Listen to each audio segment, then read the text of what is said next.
love Milwaukee and want to see it become an even more vibrant community. Mayor Tom Barrett says it is coming. And to see the city through his eyes, I took a tour with the mayor. In tonight's On Assignment report, you'll hear how he intends to keep the growth spurt going.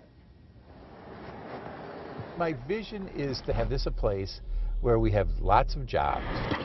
You always start with jobs and then public safety. Those are the two you always have, because if you don't have those two, you're in trouble.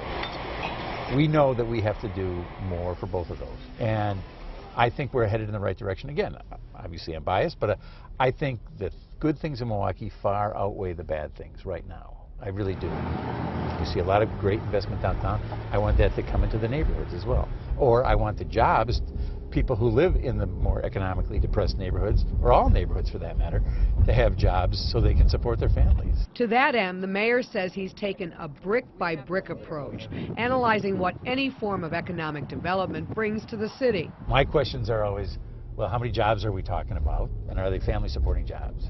Then we're going to enter the conversation. He says the Menominee Valley was a hard sell, a development over budget, but paying big returns to taxpayers. This is a part of the city where we didn't have to worry about any social problems because even bad guys didn't want to come here. There was just nothing that was going on. And now there are hundreds, if not thousands, of jobs that have come in the last 10 years. It's been recognized nationally for its environmental sustainability, and it creates jobs at the same time. So again, an example of how a city recreates itself. And the decision I had to make was the cost estimates to get it done were much lower than what it turned out to be. And I said, we just got to keep going.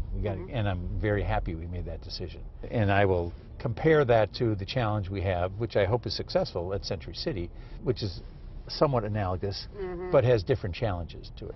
Bringing actual jobs to Century City, the old A.O. Smith plant, is the next big gamble, one the mayor considers an obligation to Central City residents. You think this could bring jobs to... We have to bet that. We have to bet that. Again, you can see probably a lot of people who lived here probably one time made auto frames for A.O. Smith and then for Tower Automotive, and those jobs are gone. And so we have an obligation to do what we can to bring this area back to life. Part of the tension that we had early on was you don't want it to be just a place for scrapyard. Creating new jobs is one thing. Keeping big employers here is another stress on the job. When the head of NML came to his office for a meeting, the mayor was worried. This came about when they made a decision to tear down a building that was located here that they weren't pleased with. And they came into me and said, we're going to tear this building down.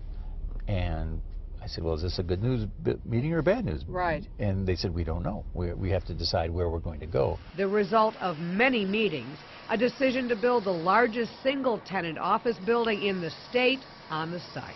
But I made sure that they knew we wanted them to be here, because we're talking about basically 3,000 jobs here. The mayor says he's worked diligently with old-time players, iconic brands. Did you worry when Miller Coors is going to make the choice between Chicago and Milwaukee as far as their headquarters are concerned? Does that keep you up at night sometimes? It was sort of like a second marriage for both of them, and they wanted a new home. He didn't want to move into her house. She didn't want to move into his house. Right. And so they picked Chicago, although I will tell you what I said to the CEO at that time, and I'd say it again, is save the last dance for me. And what I meant by that was you can go down there and you're not going to have the love that you get here. Okay. So I still want those jobs to come back. Oh, you think there's still... Oh, I will never give up on that. I'll never give up on that. And the mayor told me he's not giving up on the redevelopment of the Grand Avenue either. He says the city is adding between 800 and 1,000 new apartments downtown, and that demand will fuel retail growth.